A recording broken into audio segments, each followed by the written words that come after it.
This video is going to talk just about how the war was fought. Now, World War I is going to formally begin in July 28th, 1914.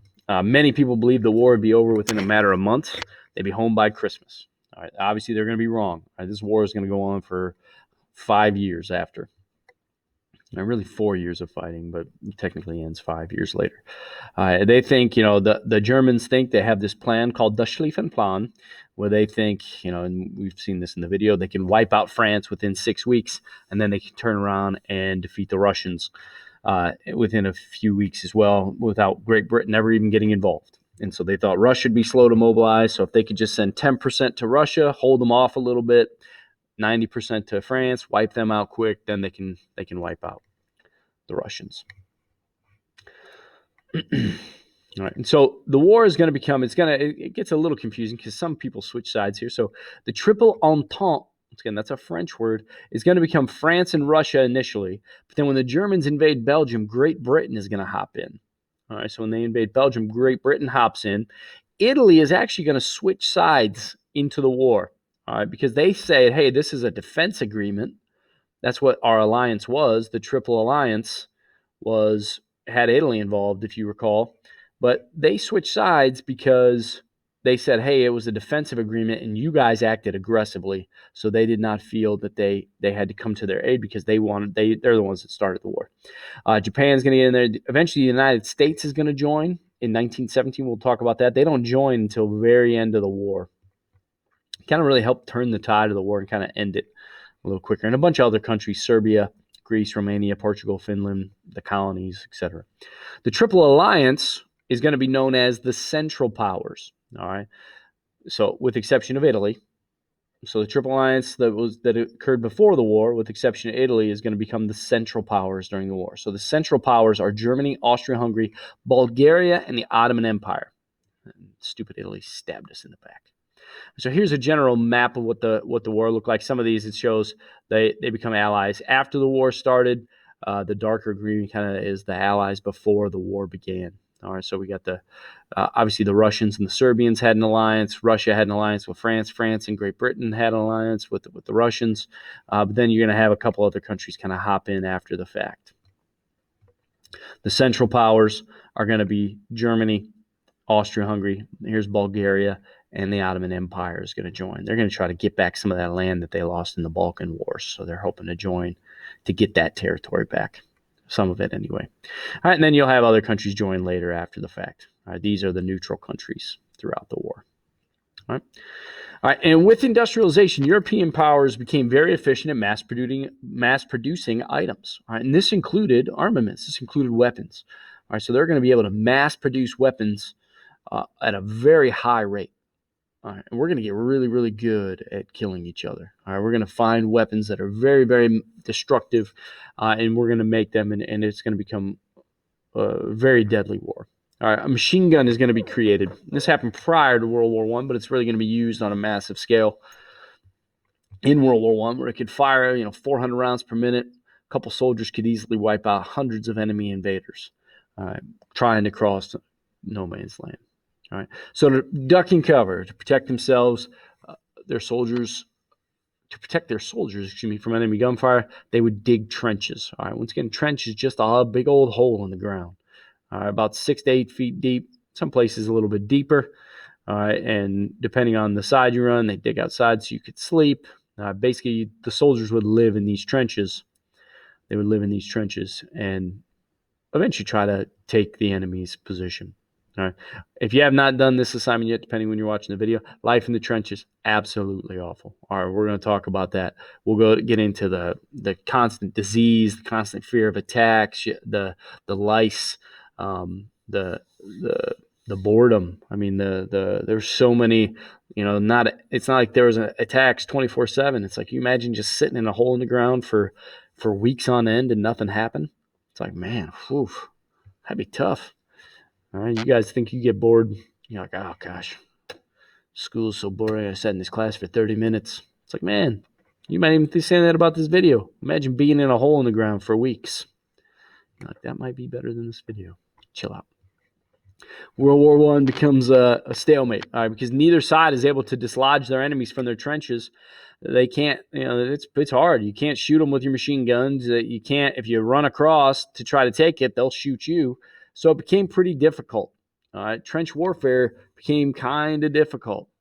And so if you can't, they came up with new technology. So they would load their big guns, their heavy artillery, which I'll talk about later, with poisonous gas is going to be introduced.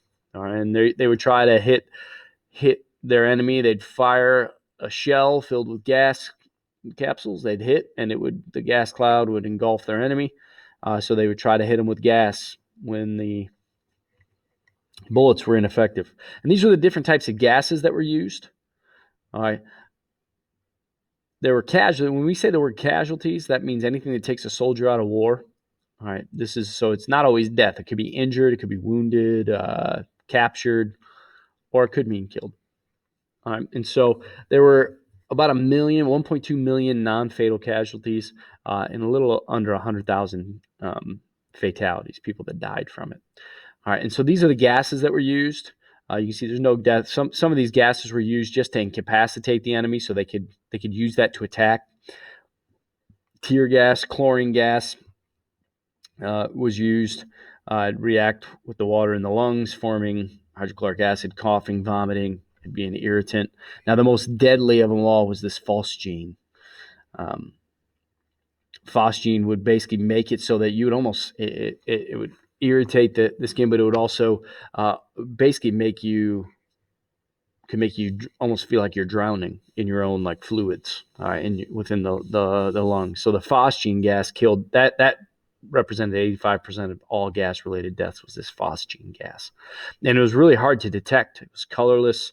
It did have a little bit of an odor, but it was colorless to see, and sometimes it wouldn't present itself until 48 hours, so that you'd know that you were really in bad shape. So that was that type of gas, mustard gas, colorless and odorless. But it was a really powerful irritant. It would burn the skin. It'd blister skin. Here's some pictures of the effects of mustard gas. It would blister your skin, your eyes, your throat. You'd get these nasty blisters all over. Your skin would be really red. So it was really, really, it wouldn't kill you all that often, only 2 to 3% mortality rate, but it would just leave you a miserable, miserable mess. It would definitely take you out of duty because you would not be able to do your job. And so a lot of these would affect the head, the lungs, the eyes, throat, and skin. All right, all of them would, and they all had different levels. This one was by far the most deadly, that phosgene gas. All right, and so the area between enemy trenches was called the space called no man's land. All right, so if you got a bunch of trenches dug here, you got a bunch of trenches dug here, this area right here in the middle, that's no man's land. No man's land is called that because typically no man would be found alive there. No man could cross it. It was a place where you did not want to be. All right. Basically the main idea was, hey, let's climb out of our trench. Let's cross this open space and take the enemy's trench.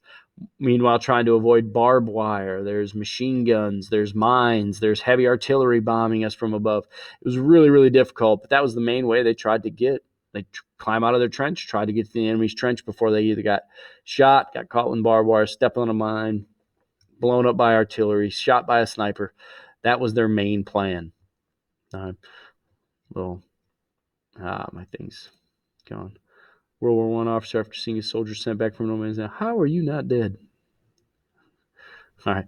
And that's what they were trained to do. That's what these military leaders, and we read this a little bit, they were baffled by this. All right. They were trained to fix bayonets, swarm an enemy, take an enemy's position, hop on a horse, take an enemy's position.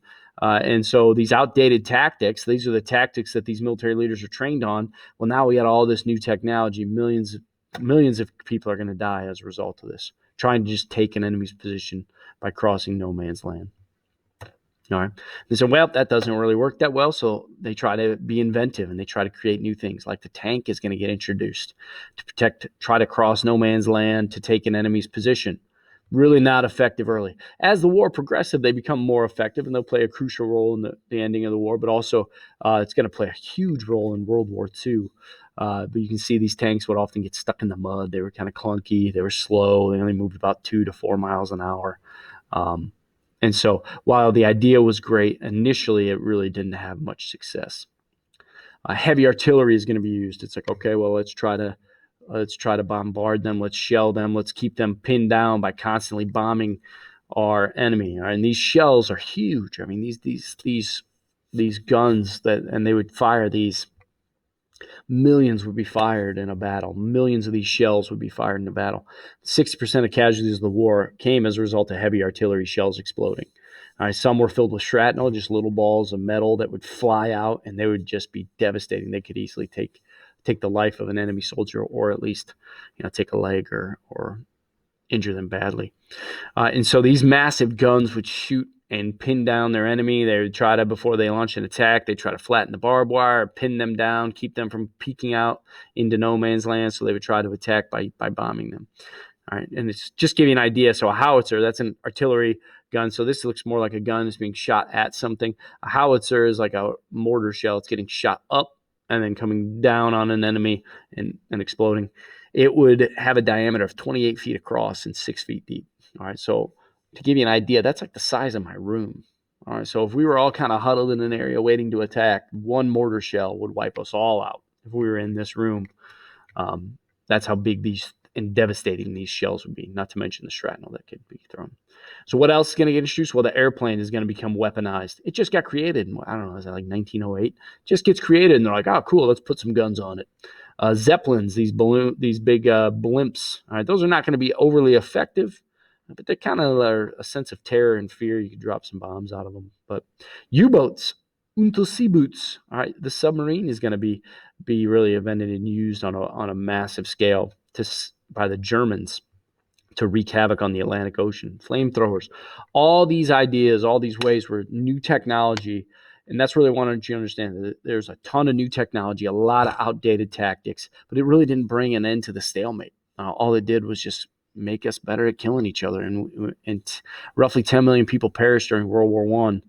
It was known as the war to end all wars because everybody said there's no way another war is going to be just as deadly. All right. Until 20 years later, when one is more than twice as deadly, which we'll talk about why that happens later. But all this new technology is going to be a big reason why the war is going to be so deadly, but it doesn't help it bring an end quicker.